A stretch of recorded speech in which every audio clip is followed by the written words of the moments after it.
Good morning, guys. Chris here. Don't mind me being all bundled up. It is cold as hell in New York City this morning.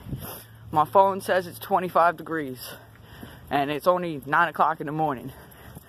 But I just had to make this video this morning because I saw some stuff last night while I was watching YouTube that pissed me off.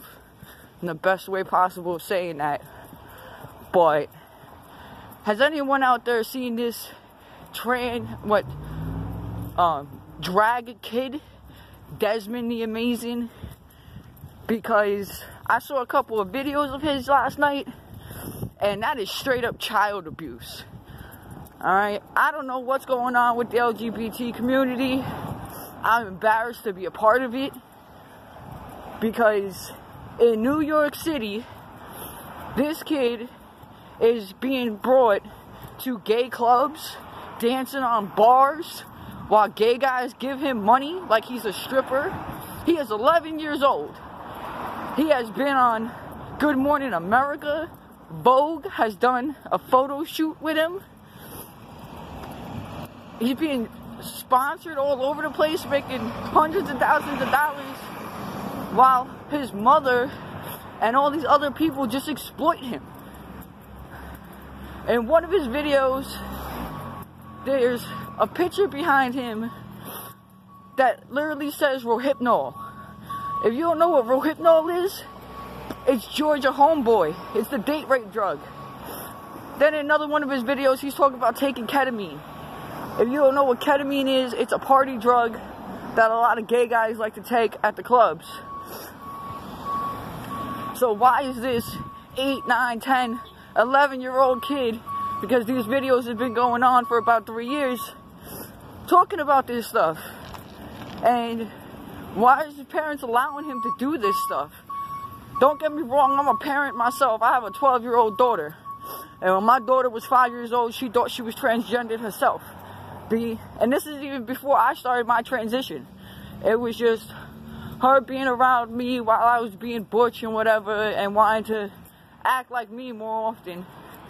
But she grew out of that phase.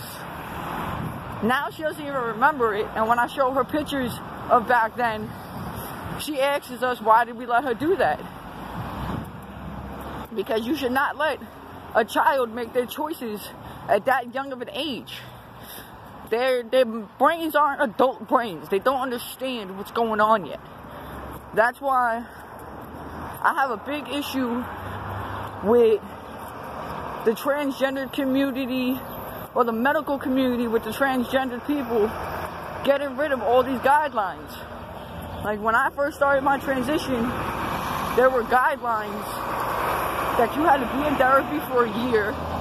You had to live as the opposite sex, meaning the sex that you were transitioning into, for a year before you could start hormone therapy. And you had to be on hormone therapy for at least 1 year before you could have any surgeries done. And these guidelines were put in place to protect people. To protect people who might have body dysmorphia, thinking that it's gender dysphoria.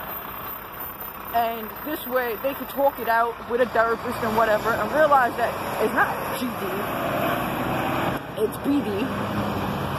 And, you know, if you start hormone therapy and it gives you dysphoria, you have an opportunity to stop taking it before you go going crazy and go and have surgery. Because nowadays, you can decide you're transgender today, get on hormones tomorrow, and be in an operating room at the end of the week. That's just ridiculous. Like, I'm 30 years old. I didn't start my transition until I was 24, 25. And I didn't start hormone therapy until 17 months ago. I have not had any surgeries yet. I have a consultation in 4 months. And I probably won't be in an operating room for at least 6 months. But at least I had the time to think about what I really wanted to do, be on hormone therapy, see if it was really for me, before I did something drastic like cut off part of my body.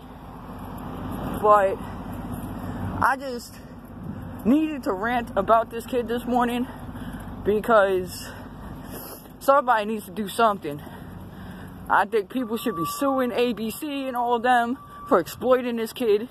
I think ACS, Child Services, needs to get involved because this boy, because he is a boy, dancing on top of a gay bar at 11 years old while grown-ass men put money in his waistband is straight up sexual abuse, child abuse, and somebody needs to do something. I'll probably put up another video later today talking about me and when I realized I was transgendered and how long it took me to actually accept that and come out, and the abuse I put myself through growing up as Catholic and being transgendered. But I'll probably do that later this afternoon. Right now I'm trying to find I'm on my way to a friend's house to try to warm up because I've been outside all night and it's cold. So I'll see you guys in a little bit. Peace out.